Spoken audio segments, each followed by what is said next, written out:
Nation news India में आपका हार्दिक स्वागत है। आज हम भारत की राजधानी दिल्ली के अंदर और हम ऐसी जगह हैं कि जो बाबा साहब डॉक्टर भीमराव अंबेडकर ने अपने खून पसीने की कमाई से ये पूरी बिल्डिंग आप बनाई थी और अपने ही पैसे से ये जगह खरीदी थी। और आप एक विशाल स्टेचू देख रहे हैं बाबा साहब का। बाबा साहब का इशारा है कि हे मेरे समाज के लोगों, हे दलित समाज के लोगों, हे बैकवर्ड समाज के लोगों, पार्लियामेंट पे कब्जा कर लो।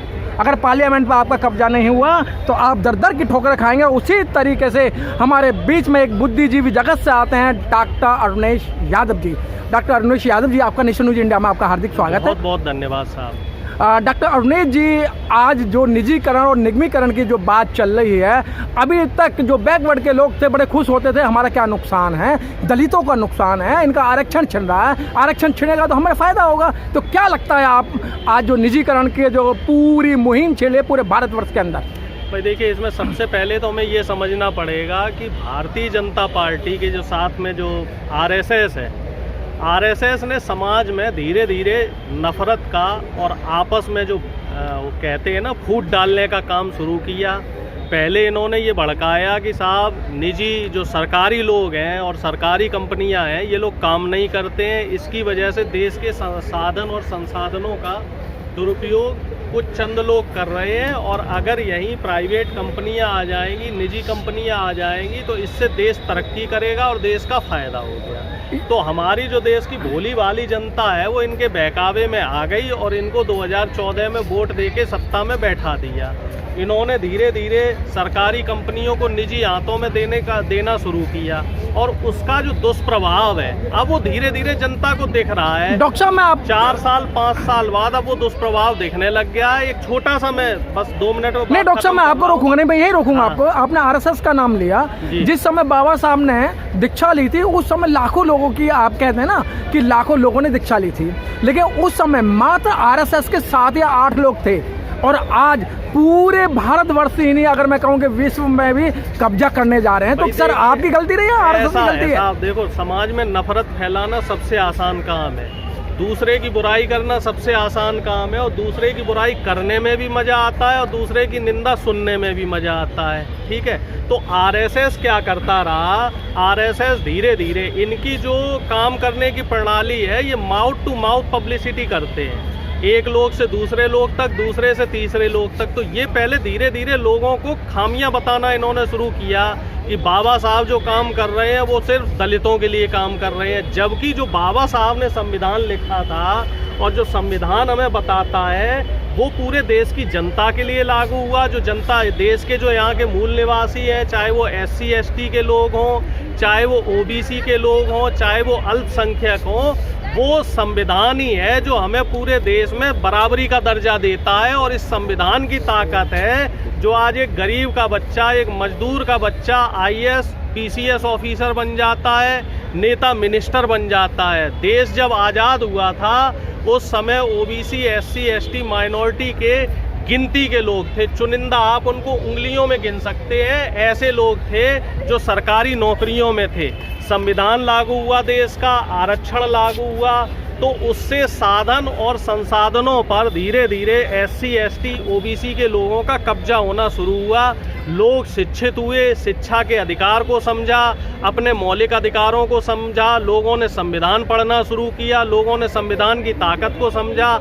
इससे आरएसएस के जो लोग हैं या जो मनुवादी विचारधारा के लोग हैं, जो देश को सिर्फ गरीब और अमीर 2 तबकों में रखना चाहते हैं, तो इन लोगों की जो है ये लोग नहीं चाहते थे कि देश में एक तीसरा वर्ग भी बने जिसे हम मध्यम वर्ग कहते हैं। तो इस मध्यम वर्ग को कमज़ोर करने के लिए, OBC SC ST माइनॉरिटी को कमज़ोर करने के लिए ये निजीकरण को लेकर आए हैं। और मध्य प्रदेश में आज मैं खबर पढ़ रहा था कि वहाँ जो पंचायत चुनाव हो रहे हैं वहाँ से OBC आरक्षण ख़त्म कर दिया गया है और ये कुल मिला जुला के OBC और SC ST का जो आरक्षण है इसको कमज़ोर करना चाह रहे हैं। इसको ख़त्म करना चाह रहे हैं। इसको ये कैसे ख़त्म करेंगे? सरकारी नौकरियां ख़त्म करके, सरकारी स्कूल ख़त्म करके, सरकारी अस्पताल ख़त्म करके। सरकारी नौकरियों के बाद इनका अगला टारगेट सरकारी स्कूलों कॉलेजों पर है, सरकारी विश्वविद्यालयों पे है। उसके बाद ये सरकारी अस्पतालों को भी निजी हाथों में देने की तैयारी कर रहे हैं। तो जब ये निजी कंपनियों के हाथों में ये चीज़ें आ जाएंगी तो ये लोग अपने समाज में जो समानता आई है तो इस समानता को ख़त्म कर देना चाह रहे हैं। डॉक्टर साहब, मैं रोकूंगा आपको। आप बार बार संविधान की बात कर रहे हैं, लेकिन जो वर्तमान में सरकार है वो संविधान को नहीं मान रही है,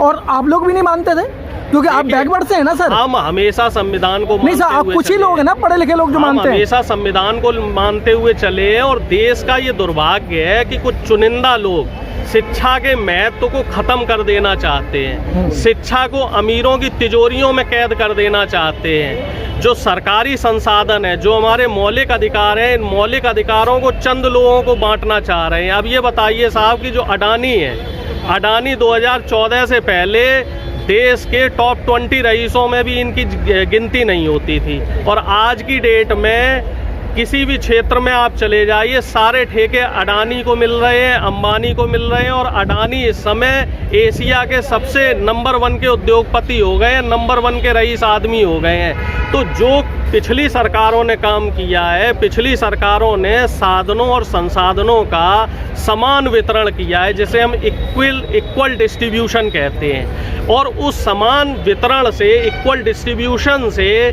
जो देश के संसाधन है, जो देश के साधन है, ये सभी लोगों में समान रूप से वितरित हुए हैं। लेकिन जो मौजूदा सरकार है, इसने उसका केंद्रीकरण कर दिया। और उन जो मान लो 100 उद्योगपतियों को जो काम मिलना था, वो काम सिर्फ 2 या 4 उद्योगपतियों को मिल रहा है। इससे क्या हो रहा है कि पावर का सेंट्रलाइजेशन हो रहा है, संसाधनों का सेंट्रलाइजेशन हो रहा है, और आम आदमी कहीं ना कहीं इससे कमज़ोर होता जा रहा है। इससे जीडीपी भी कमज़ोर हो रही है, इससे देश की अर्थव्यवस्था भी कमज़ोर हो रही है, इससे मध्यम वर्ग कमज़ोर हो रहा है। ग्लोबल हंगर इंडेक्स की अगर हम बात करें तो भुखमरी क्रमांक में हम 100 से भी नीचे में पायदान पे चले गए हैं। और अगर हम प्रति व्यक्ति आय की बात करें तो पिछले 7 साल में प्रति व्यक्ति आय आधी रह गई है। जो प्रति व्यक्ति आय 2012-13 में 46 रुपए होती थी, अब वो 23 रुपए रह गई है। तो डॉक्टर साहब, आपका मानना है निजीकरण और निगमीकरण तो बहाना है और आरक्षण को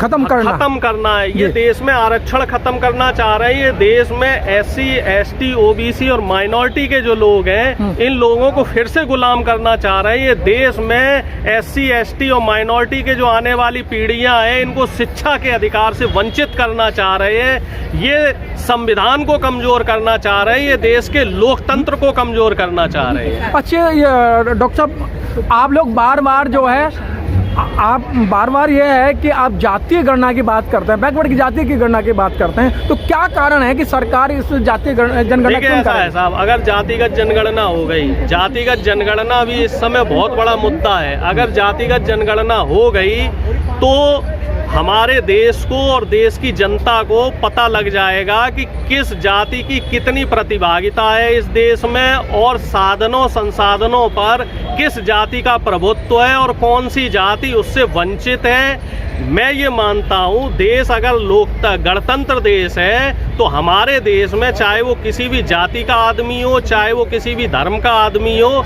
हर एक व्यक्ति को समानता का अधिकार होना चाहिए। और इस समानता के अधिकार को लागू करने के लिए जातिगत जनगणना होना बहुत ही जरूरी है। अंग्रेजों ने 2031 में जातिगत जनगणना की थी और देश का दुर्भाग्य लगभग 90 साल हो गए हैं और अभी तक हमें ये नहीं मालूम है कि किस जाति के कितने लोग इस देश में हैं, जहाँ की यहाँ पे पशुओं की, गाय की, भैंस की, कुत्तों की, शेर की, सबकी गिनतियाँ होती हैं, लेकिन इंसान की जाति पर गिनती नहीं हो रही, और ये हमारे लिए दुर्भाग्य की बात है। सर, इसका उपाय क्या है? आप बार बार सरकार को कोस रहे हैं, उपाय क्या है? हमें एक छोटा सा उदाहरण किसान आंदोलन से लेना चाहिए। किसान आंदोलन जो हुआ उसमें एक बड़ा जन सैलाब आया, बहुत एक बड़ा तबका जुड़ा।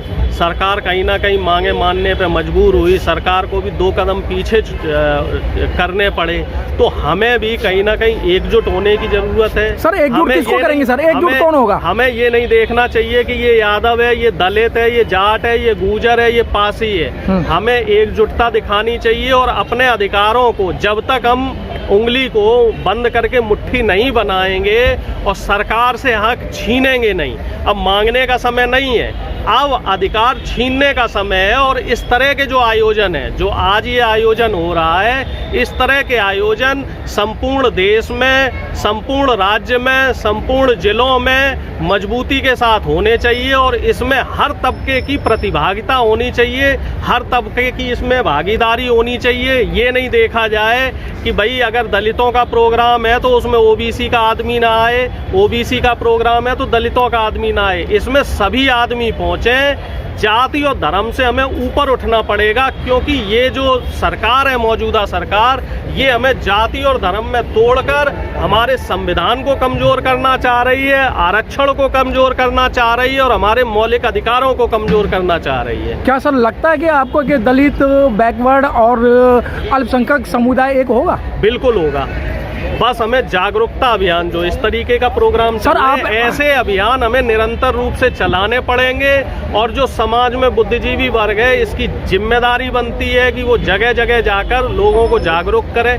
कई सामाजिक संगठन हैं जो उत्तर प्रदेश, बिहार, मध्य प्रदेश सहित देश के तमाम हिस्सों में छोटे छोटे बड़े बड़े प्रोग्राम कर रहे हैं। कई जगह पदयात्रा हो रही है, कई जगह जागरूकता अभियान चल रहे हैं और निश्चित तौर पर इसका असर आने वाले दिनों में देखने को मिलेगा। क्या डॉक्टर साहब ये नहीं लगता है कि जो दूल्हा घोड़ी पे जाएगा उसको बैकवर्ड के लोग, गुर्जर, यादव, उसकी पढ़ाई नहीं करेंगे? नहीं, ऐसा तो नहीं है। ये सिर्फ मैं कह रहा हूँ ना, जो मनवादी विचारधारा के लोग हैं, ये उनके द्वारा किए गई सोची समझी रणनीति है। सर आए दिन खबरें पढ़ लेना सर आप। 1990 के दशक का एक किस्सा सुना रहा हूँ। जब ओबीसी आरक्षण लागू हुआ तो उसमें आत्महत्या करने वाला जो व्यक्ति था वो ओबीसी वर्ग का ही था। ये आरएसएस की चाल है। आरएसएस आपको जाति और धर्म में तोड़ने का काम करेगी, आरएसएस आपको ऊपर और नीचा दिखाने का काम करेगी। लेकिन हमें इस चालों में नहीं फंसना है। शिक्षा के महत्व को समझिए, जागरूक रहिए, संविधान को पढ़िए, अपने बच्चों को संविधान पढ़ाएं, अपने बच्चों को शिक्षित करें। और शिक्षा, जो व्यक्ति शिक्षित होगा वो व्यक्ति जाति और धर्म में नहीं बंटता है, वो व्यक्ति अपने मौलिक अधिकारों को लेकर ही रहता है। तो डॉक्टर साहब चलते चलते आप ऐसी जगह खड़े हैं कि बाबा साहब की पावन भूमि है और बाबा साहब को जानते समय लेकिन बाबा साहब की मान नहीं रहे। तो आप पढ़े लिखे हैं और बुद्धि जगत से आ रहे हैं, आप प्रोफेसर हैं, तो आप आवाम को और युवाओं को क्या संदेश देना चाहते हैं? सिर्फ एक संदेश है, सरकार से लड़के, सरकार से छीन के अपना अधिकार लीजिए, आने वाली पीढ़ियों को शिक्षित कीजिए और आपसी भाईचारा बनाए रखिए। किसान आंदोलन से सीखिए, किसान आंदोलन में भाईचारा कायम रहा और यही वजह रही। 600 से ज़्यादा किसानों के संगठन थे और सारे संयुक्त किसान मोर्चा के अंडर आए और एकजुट होकर उन्होंने तीनों कानून वापस करवा के माने। तो हमें भी जाट, गुर्जर, यादव, चमार, कोयरी, कार, ये सब नहीं देखना है। हम देश के नागरिक हैं, हमें संविधान को बचाना है। हमें बाबा साहब की जो बातें थी ना, बाबा साहब ने कहा था कि जो शिक्षा के महत्व को समझेगा, शिक्षा शेरनी के दूध की तरह है, तो शेरनी का दूध जो पिएगा वो दहाड़ेगा, तो जो शिक्षित होगा। Press the bell icon on the YouTube app and never miss another update.